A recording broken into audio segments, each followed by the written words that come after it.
Eis aqui vos digo um mistério. Na verdade, nem todos dormiremos, mas todos seremos transformados.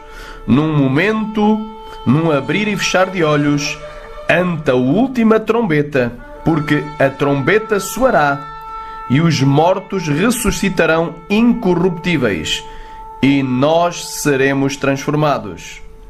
Porque convém que isto que é corruptível se revista de incorruptibilidade, e isto que é mortal se revista de imortalidade.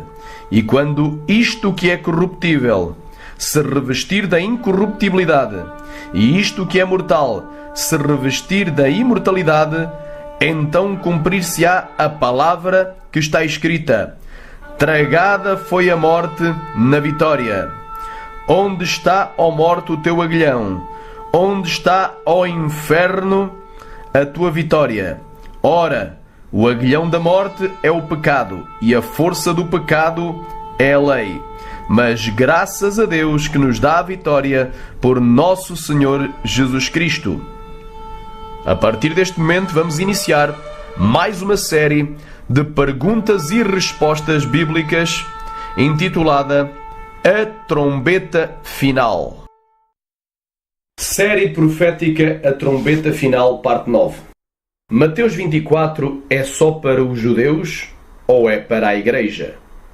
Em que consiste o capítulo 24 de Mateus?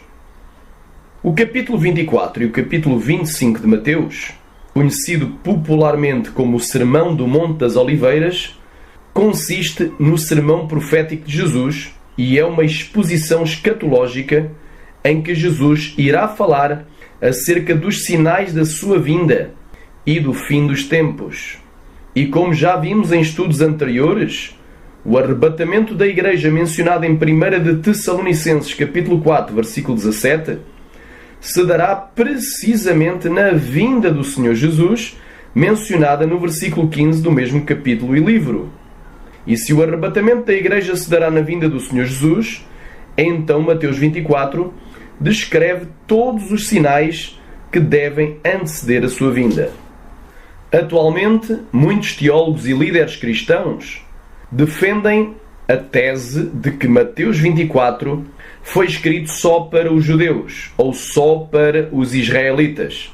E os motivos principais pelos quais defendem essa ideia é porque do versículo 29 ao versículo 31 desse capítulo nos fala de um arrebatamento de escolhidos da terra aos céus.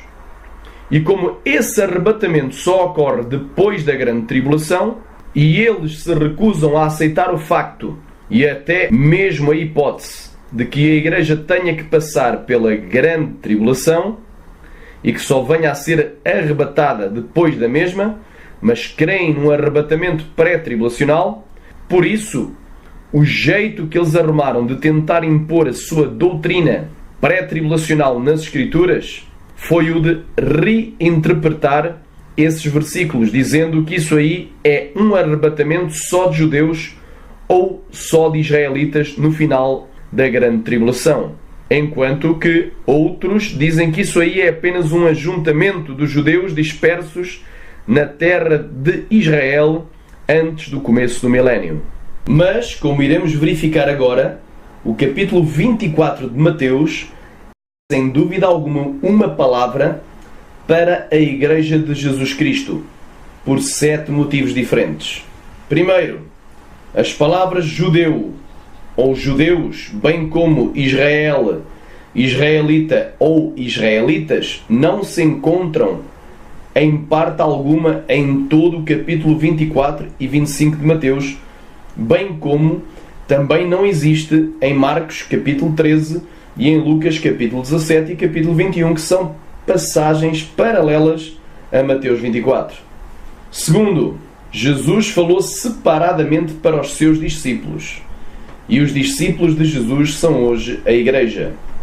Terceiro, em João capítulo 14, de 1 ao 3, que é outro texto base acerca do arrebatamento, Jesus também fala para os seus discípulos. E ninguém põe em causa esse texto, dizendo que João 14 é só para os judeus.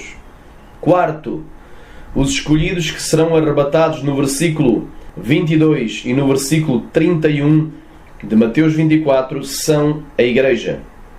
Quinto, em Marcos capítulo 13, versículo 37, que é uma passagem paralela a Mateus 24, nos manda vigiar a todos e não somente aos judeus. Sexto, em Apocalipse 7, do 9 ao 17, vemos uma grande multidão de arrebatados aos céus, que vieram da grande tribulação. E eles não são só judeus, mas são homens e mulheres de todas as nações e tribos e línguas. Sétimo e último, se Mateus 24 fosse só para os judeus, então por que razão os pré-tribulacionistas ainda continuam a usar alguns versículos desse capítulo retirados do seu contexto como suposto apoio ou prova à doutrina do arrebatamento pré-tribulacional? Recapitulando, em mais detalhe, primeiro, as palavras judeu ou judeus, bem como Israel, israelita ou israelitas, não se encontram em parte alguma em todo o capítulo 24 e no capítulo 25 de Mateus, bem como também não existe em Marcos 13, Lucas 17 e Lucas 21, que são passagens paralelas a este texto de Mateus. Segundo, Jesus falou separadamente para os seus discípulos, e os discípulos de Jesus são hoje a Igreja. Mateus 24, 1. E quando Jesus ia saindo do templo, aproximaram-se dele os seus discípulos, para lhe mostrarem a estrutura do templo. Versículo 2. Jesus, porém, lhes disse: não vedes tudo isto? Em verdade vos digo que não ficará aqui pedra sobre pedra que não seja derrubada. Versículo 3. E estando assentado no Monte das Oliveiras, chegaram-se a ele os seus discípulos em particular, dizendo: dize-nos quando serão essas coisas, e que sinal haverá da tua vinda e do fim do mundo. Nós vemos aqui também em Marcos 13, que é uma passagem paralela, no versículo 3, que estes discípulos que lhe perguntaram 3 perguntas: quando é que o templo vinha abaixo, não ficando pedra sobre pedra, qual era o sinal que haveria da sua vinda e do fim do mundo, foram Pedro, Tiago, João e André. Foram 4 dos 12 discípulos de Jesus, os 4 mais chegados, e chegaram-se a ele à parte em particular. E assentando-se ele no Monte das Oliveiras, defronte do templo, Pedro e Tiago e João e André lhe perguntaram em particular, à parte, em separado: ora, quem são os discípulos? São só os judeus? Mateus 28, 18, no mesmo contexto de Mateus 24, está dentro do contexto, é no mesmo livro, no finalzinho, Mateus 28, 18 diz: e chegando-se Jesus falou-lhes, dizendo: é-me dado todo o poder no céu e na terra. Versículo 19. Portanto, ide e fazei discípulos de todas as nações. Portanto, os discípulos são de todas as nações, não é só judeus, é de todas as nações, batizando-os em nome do Pai, do Filho e do Espírito Santo. Versículo 20.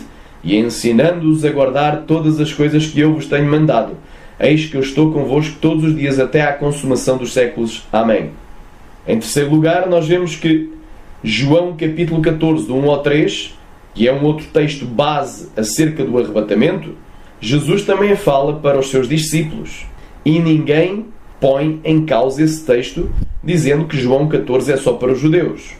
Diz assim em João capítulo 14, do 1 ao 3: não se turbe o vosso coração, credes em Deus, crede também em mim. Versículo 2: na casa do meu Pai há muitas moradas, se não fosse assim eu vos teria dito, vou preparar-vos lugar. Versículo 3: e quando eu for e vos preparar lugar, virei outra vez. Este virei outra vez é a vinda do Senhor Jesus, e vos levarei, é a vinda do Senhor Jesus para o arrebatamento, vos levarei para mim mesmo, para que onde eu estiver estejais vós também. Em quarto lugar, os escolhidos que serão arrebatados no versículo 22 e no versículo 31 são a Igreja. Diz assim a palavra de Deus, Mateus capítulo 24, versículo 21. Porque haverá então grande aflição. Esta palavra aflição, como já vimos noutros estudos anteriores, vem de telipsis. Haverá grande tribulação, grande angústia, grande aflição, grande compressão. Portanto, haverá uma grande tribulação como nunca desde o princípio do mundo até agora, nem tão pouco deverá haver. E se aqueles dias não fossem abreviados, portanto, aquele tempo vai ser abreviado, vai ser encurtado. Nenhuma carne se salvaria, mas por causa dos escolhidos serão abreviados aqueles dias. Aqui não diz que nenhuma alma se salvaria, mas diz que nenhuma carne se salvaria. O anticristo dava conta de tudo. Seria uma grande matança, completa, arrasava com tudo. Mas por causa dos escolhidos serão abreviados aqueles dias, porque o apóstolo Paulo diz, nem todos dormiremos, mas todos seremos transformados. Então nem todos morreremos, nem todos seremos massacrados, nem todos morreremos ou de morte natural, ou através da perseguição, através da tortura, através da decapitação ou outros tipos de morte infligidas pelo anticristo, pelo falso profeta e pelos seus exércitos. Nem todos morreremos dessas coisas, ou de qualquer outro fator, mas todos seremos transformados. Versículo 29. E logo depois da tribulação daqueles dias, da aflição, da telipsis, da angústia, aleluia, e logo depois da aflição, da tribulação daqueles dias, então é depois da tribulação, o sol escurecerá, a lua não dará a sua luz, e as estrelas cairão do céu, e as potências dos céus serão abaladas. Então aparecerá no céu o sinal do Filho do Homem, e todas as tribos da terra se lamentarão, e verão o Filho do Homem vindo sobre as nuvens do céu, com poder e grande glória, que é a vinda do Senhor Jesus para arrebatar a igreja. Versículo 31. E ele enviará os seus anjos com rijo clamor de trombeta. Esta expressão rijo clamor, literalmente é grande som de trombeta, os quais ajuntarão os seus escolhidos, desde os quatro ventos, de uma à outra extremidade dos céus. A palavra escolhido ou escolhidos em português surge 16 vezes no Novo Testamento, 10 das quais se refere aos salvos que são a Igreja. Uma vez se refere aos apóstolos de Jesus Cristo, que também são a Igreja. 3 vezes se refere individualmente a 3 apóstolos diferentes, um em cada versículo. E todos estes 3 fazem parte da Igreja. Uma vez se refere a Tito, também era um jovem ministro e faz parte da Igreja. E uma vez se refere ao próprio Jesus Cristo, que também faz parte da Igreja. Jesus, ele é o cabeça da Igreja. Nós somos o corpo, estamos ligados ao cabeça. Mas em nenhuma destas ocorrências, a palavra escolhido ou escolhidos se refere aos judeus. Este arrebatamento de Mateus 24, do versículo 29 ao 31, é o arrebatamento dos escolhidos, ou seja, é o arrebatamento da Igreja, e não um arrebatamento de judeus. Em quinto lugar, Marcos capítulo 13, versículo 37, que é uma passagem paralela a Mateus 24, nos manda vigiar a todos e não só aos judeus. Marcos 13, 37, disse Jesus, e as coisas que vos digo, digo-as a todos. Marcos 13, 37 diz assim, e disse Jesus, e as coisas que vos digo, digo-as aos judeus. É assim que está escrito? E as coisas que vos digo, digo-as aos israelitas. É assim que está escrito? E as coisas que vos digo, digo-as à nação de Israel, ou a Israel. Será que é assim que está escrito? Não. Diz, e as coisas que vos digo, digo-as a todos. Vigiai. Em sexto lugar, em Apocalipse, capítulo 7, do 9 ao 17, vemos uma grande multidão de arrebatados aos céus que vieram da grande tribulação. E eles não são só judeus, mas são homens e mulheres de todas as nações e tribos e línguas. Apocalipse capítulo 7, versículo 9. Depois destas coisas, olhei, e eis aqui uma multidão, a qual ninguém podia contar, de todas as nações. Não é só de Israel, é de todas as nações. E tribos, e povos, e línguas, que estavam diante do trono, perante o Cordeiro, trajando vestes brancas, e com palmas nas suas mãos. e clamavam com grande voz, dizendo: salvação ao nosso Deus, que está assentado no trono, e ao Cordeiro.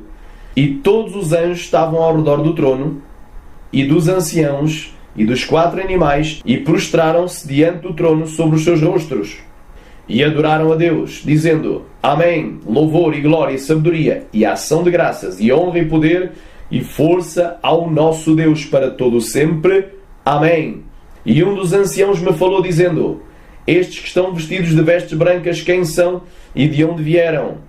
E eu disse-lhe: Senhor, tu o sabes. E ele disse-me, repara aqui este diálogo, e um dos anciãos me falou, dizendo, me falou a quem? A João, dizendo o quê? Estes que estão vestidos de vestes brancas, quem são e de onde vieram? Ele fez uma pergunta a João, no versículo 13, no versículo 14. E este eu aqui era João. Disse a quem? Ao ancião: Senhor, tu sabes. Portanto, este Senhor aqui não é o Senhor Jesus, é o Senhor ancião. É um tratamento de respeito. Senhor, tu o sabes.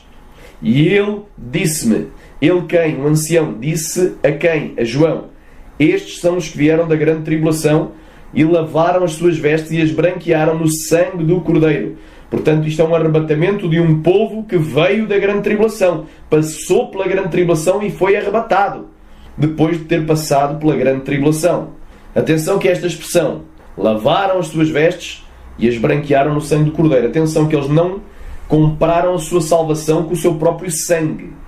Esta expressão, lavar as vestes e as branquear no sangue do Cordeiro, significa teres todos os teus pecados perdoados quando aceitas a Jesus Cristo, porque está em 1 de João, capítulo 1, versículo 7, que diz assim: se andarmos na luz como na luz Ele está, temos comunhão uns com os outros, e o sangue de Jesus Cristo, seu Filho, nos purifica de todo o pecado. Portanto, eles foram purificados pelo sangue de Jesus. Este arrebatamento aqui não é só dos mártires, porque os que morreram martirizados vão ter que ressuscitar primeiro. Isto é um arrebatamento, inclui mártires, inclui todos os que morreram com Cristo desde Adão, morreram salvos em Cristo, e inclui também os que estiverem vivos, os que permanecerem vivos, os que sobreviverem à época da grande tribulação. Esses vão ser transformados e juntamente todos arrebatados aos céus, e assim estaremos sempre com o Senhor. Agora aqui diz no versículo 15: por isso estão diante do trono de Deus e o servem de dia e de noite no seu templo, e aquele que está assentado sobre o trono os cobrirá com a sua sombra. Versículo 16, um versículo-chave. Nunca mais terão fome, nunca mais terão sede, nem sol, nem calma alguma cairá sobre eles. Portanto, isto é um arrebatamento para estarmos sempre com o Senhor. Algo glorioso. Versículo 17. Porque o Cordeiro que está no meio do trono os apacentará e lhes servirá de guia para as fontes vivas das águas. E Deus limpará dos seus olhos toda a lágrima. Sétimo, se Mateus 24 fosse só para judeus, então por que razão os pré-tribulacionistas ainda continuam a usar alguns versículos desse capítulo retirados do seu contexto como suposto apoio ou prova da doutrina do arrebatamento pré-tribulacional? Não teria lógica, pois não? Vamos ler aqui os versículos que eles usam para tentar provar que o arrebatamento vai ser antes da grande tribulação, quando é precisamente o contrário. Ele vai acontecer depois da grande tribulação. Mateus capítulo 24, versículo 36. Mas daquele dia e hora ninguém sabe, nem os anjos do céu, mas unicamente o meu Pai. Muitos utilizam este versículo a dizer, olha, o dia e a hora ninguém sabe, nem os anjos, mas somente o Pai. E por isso o arrebatamento vai ser iminente a qualquer momento.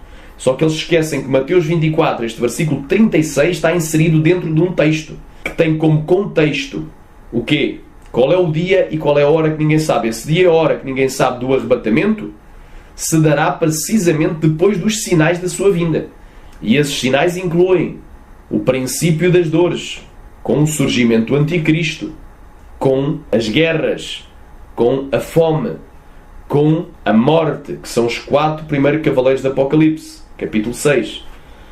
Inclui a abominação da desolação a meio da última semana de Daniel, capítulo 9, versículo 27. Inclui também a grande tribulação. Inclui os sinais no sol, na lua, nas estrelas, nos céus. E finalmente o sinal da vinda de Jesus visível, como um relâmpago que sai desde o Oriente e se mostra até o Ocidente. Inclui tudo isso. Ou seja, esse dia e hora Que ninguém sabe, o arrebatamento só se vai dar depois que o sol e a lua escurecem. E o sol e a lua só escurecem depois da grande tribulação. Ninguém sabe o dia e a hora, mas a época vamos saber. O tempo que está próximo, quando o tempo estiver próximo, quando estiver às portas, vamos saber.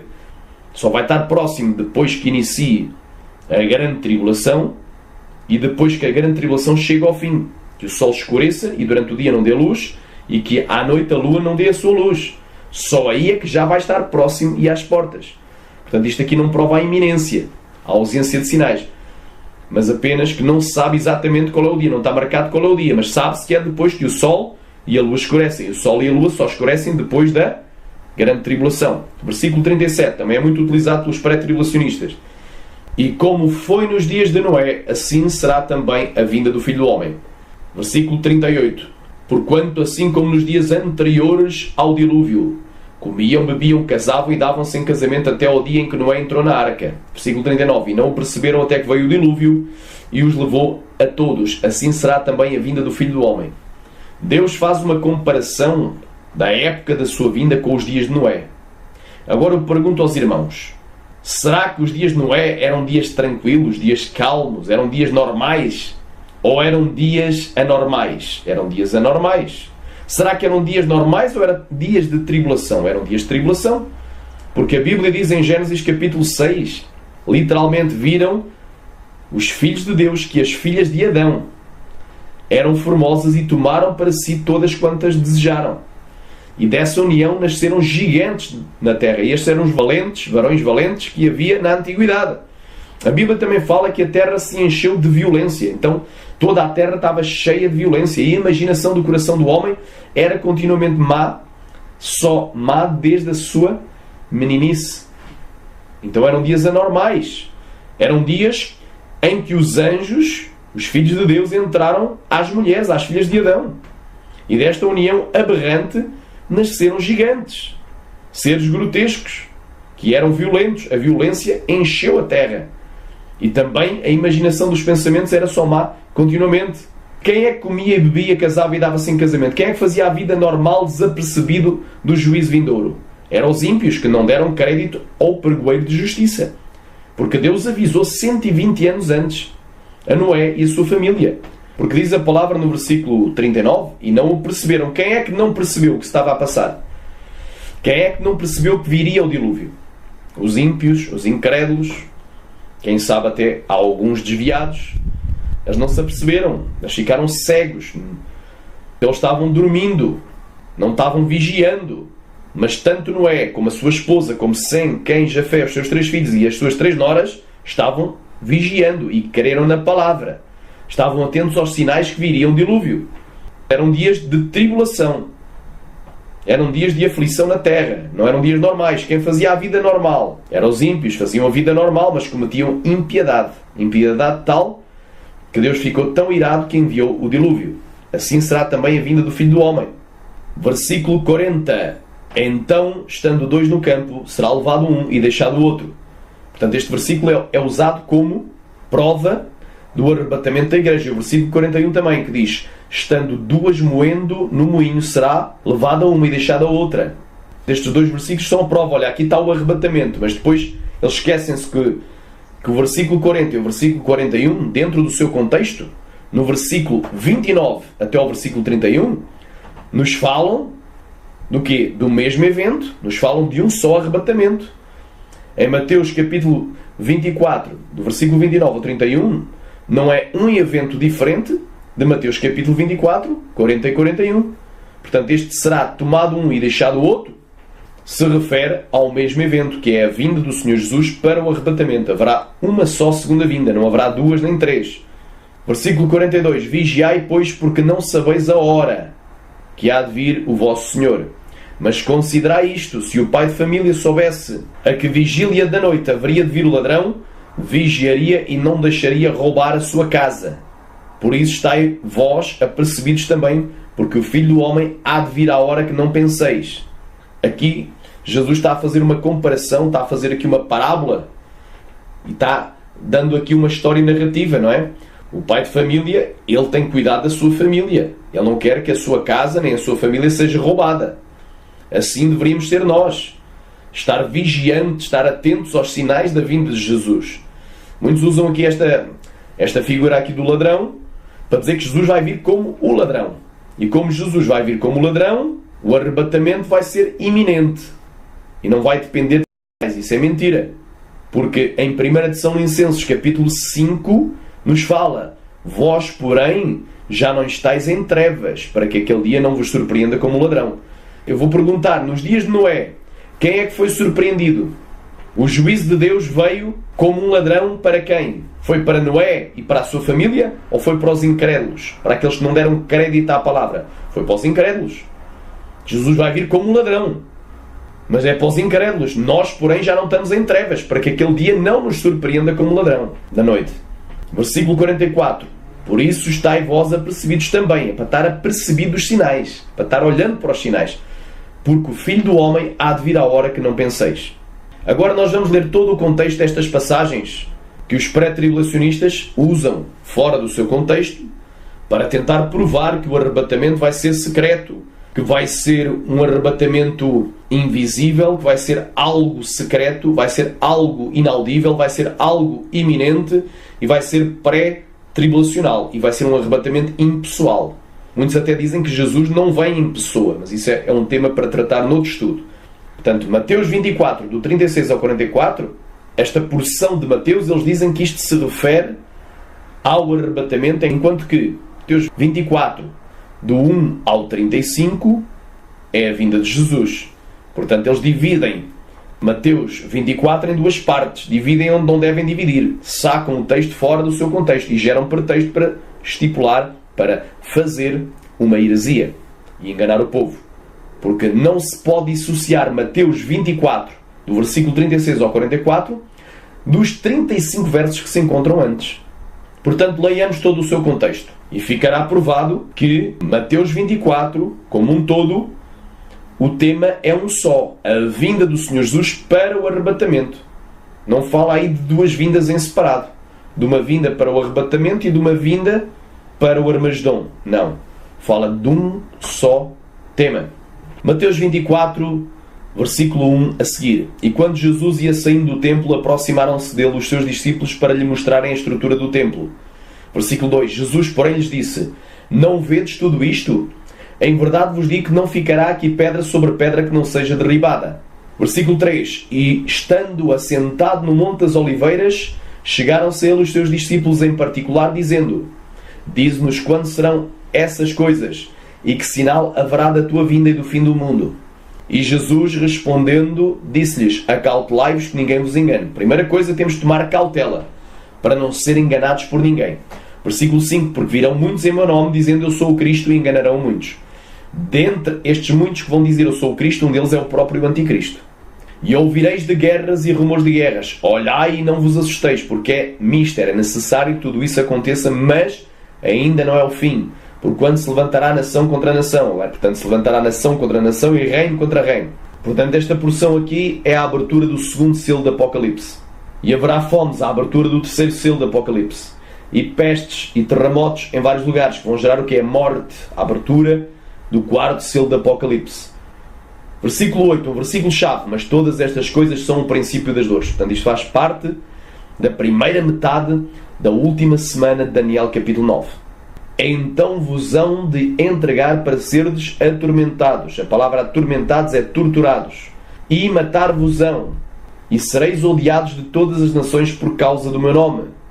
Aqui fala da abertura do quinto selo do Apocalipse, já no período da grande tribulação. Nesse tempo, que tempo? O tempo da tribulação, o tempo dos mártires. Muitos serão escandalizados e trair-se-ão uns aos outros, e uns aos outros se odiarão. E surgirão muitos falsos profetas e enganarão a muitos, e por se multiplicar a iniquidade o amor de muitos esfriará. Mas aquele que perseverar até ao fim, esse será salvo. Que fim? Até ao dia do arrebatamento, que é o dia do Senhor, que é o último dia. Porque após o dia do Senhor vem o quê? Vem o milénio. A segunda metade da última semana de Daniel capítulo 9 começa com a grande tribulação. É interrompida por sinais no sol, na lua, nas estrelas e nos céus, seguido do arrebatamento e da ira do Senhor sendo derramado na terra. Sendo que, após os sinais no sol, da lua, das estrelas e nos céus, após o sinal na terra, o grande terremoto, que remove todos os montes e ilhas, provoca tsunamis, e quando o povo se começa a lamentar, a dizer: montes, caí sobre nós, rochedos, cobri-nos, escondei-nos da ira do Cordeiro, daquele que está sentado à destra do trono, porque é vindo o grande dia da sua ira, e quem poderá subsistir? Aí já é o início do dia da ira do Senhor, e a igreja vai ser arrebatada no dia da ira do Senhor, mas antes que a ira do Senhor seja derramada sobre a terra. Mas aquele que perseverar até ao fim, ou seja, até ao dia do Senhor, esse será salvo. Versículo 14. E este Evangelho do Reino será pregado em todo o mundo, em testemunho a todas as nações, e então virá o fim. Quando depois virdes que a abominação da desolação de que falou o profeta Daniel está no lugar santo, quem lê, entenda. A abominação da desolação é o evento-chave que devemos olhar e que marca a divisão da semana. Este evento ocorrerá exatamente a meio da última semana de Daniel, capítulo 9. Quando depois virdes que a abominação da desolação de que falou o profeta Daniel está no lugar santo, quem lê entenda. Versículo 16. Então os que estiverem na Judeia fujam para os montes. E quem estiver no telhado não deixe a tirar alguma coisa da sua casa. E quem estiver no campo não volte atrás a buscar as suas vestes. Mas ai das grávidas e das que amamentarem naqueles dias. Orai para que a vossa fuga não aconteça no inverno nem no sábado. Tudo isto é lógico. Uma mulher grávida, uma mulher a amamentar uma criança de colo, tudo isso prejudicará a fuga. E fala também do inverno. É melhor fugir no verão do que no inverno. E nós sabemos que as estações, elas mudam consoante os hemisférios, consoante os continentes. E nos vários países diferentes haverá estações diferentes. Portanto, temos que orar para que nesse tempo estejamos num país durante o verão e não durante o inverno. E diz aqui, nem no sábado, porque o sábado, repara, onde é que vai estar a abominação da desolação? Vai estar no lugar santo do templo, vai estar em Jerusalém. E obviamente que em Jerusalém e no território da Judeia, no território que hoje é Israel, nesse território, nessa nação de Israel, sendo sábado, vai estar tudo fechado. Para além disso, ninguém te vai ajudar. Porque é sábado, é repouso, ninguém sai de casa, fica tudo a descansar. Fica tudo a repousar, ninguém te vai dar uma ajuda se tiveres que fugir. Versículo 21.